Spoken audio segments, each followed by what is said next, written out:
Motivated by fear.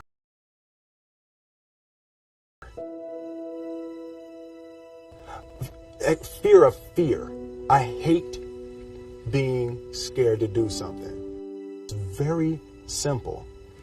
This is what I believe, and I'm willing to die for it. Yeah. Period. You can't be scared to die for the truth. The truth is the only thing that's ever going to be constant. And you can't fear what might happen to you if you were to tell the truth. Because what happens to you if you don't tell the truth is worse than telling the truth will ever be. The first step before anybody else in the world believes it is you have to believe it. There's no reason to have a plan B because it distracts from plan A. And I think psychologically, the advantage that gives me over a lot of people that I have been in competition with in different situations is it's difficult to take the first step when you look how big the task is. The task is never huge to me. It's always one brick. I believe, and I learned very young, that you don't try to build a wall. You don't set out to build a wall. You don't say, I'm going to build the biggest, baddest, greatest wall that's ever been built. You don't start there. You say, I'm going to lay this brick as perfectly as a brick can be laid. There will not be one brick on the face of the earth that's going to be laid better than this brick that I'm going to lay in this next 10 minutes. And you do that every single day. And soon you have a wall. And soon you have a wall.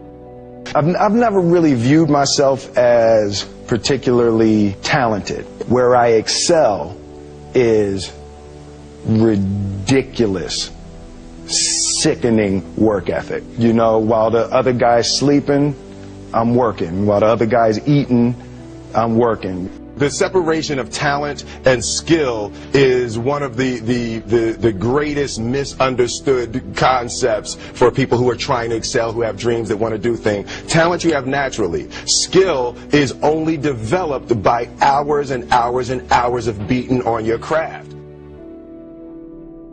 I always knew that I could work hard enough. There wasn't an issue with discipline, or there wasn't an issue with the ability to sacrifice or the willingness to sacrifice.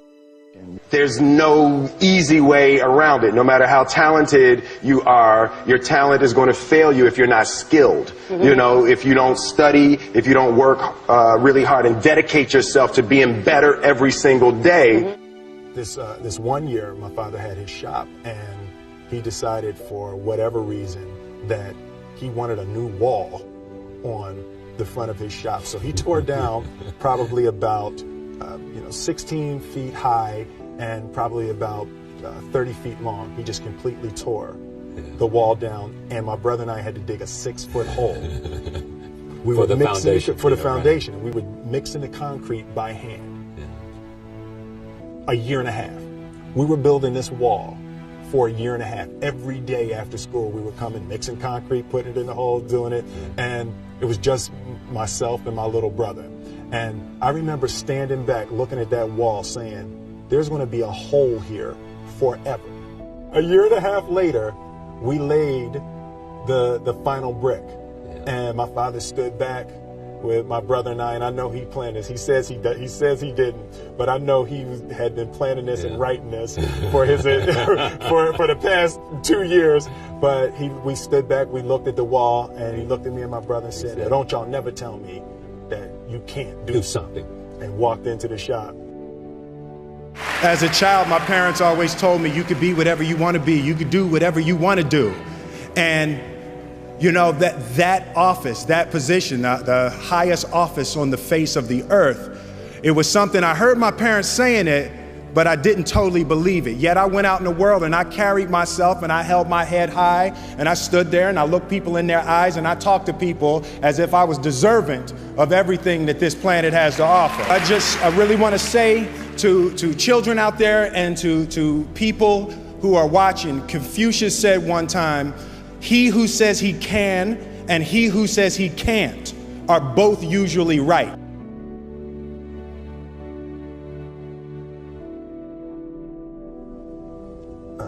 having the opportunity to study greatness. Anytime you have that opportunity, there are certain intricacies that will make clear who you are. It becomes that much more clear who you are. The definition of who I am is very clear to me, and it also redefines who I want to be, in that I know for a fact that I'm stronger than I thought I was. You know, you can't help but ask yourself the question, what would I do if I was in Muhammad Ali's shoes? I'm not the best at anything. You know what I mean?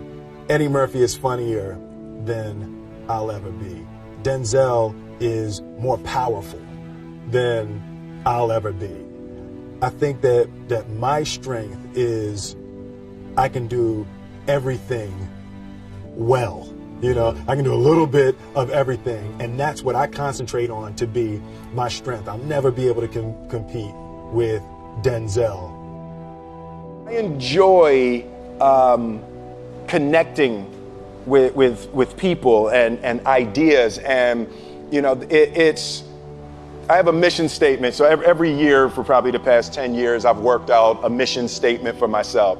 And for the last few years, the mission statement has stayed the same, and it's been improve lives, right? So when I go into something, I'm looking for how the quality of this piece could potentially improve lives. But it's all along the way. It's when you make the movie and how you're interacting with people in the process. And the concept of improving lives runs through the center of everything I do. And then I realized that the way to improve lives is to continually improve yourself, right? So with that, every morning when I get out of the bed, I haven't fixed everything in the world yet, so there's always something to do.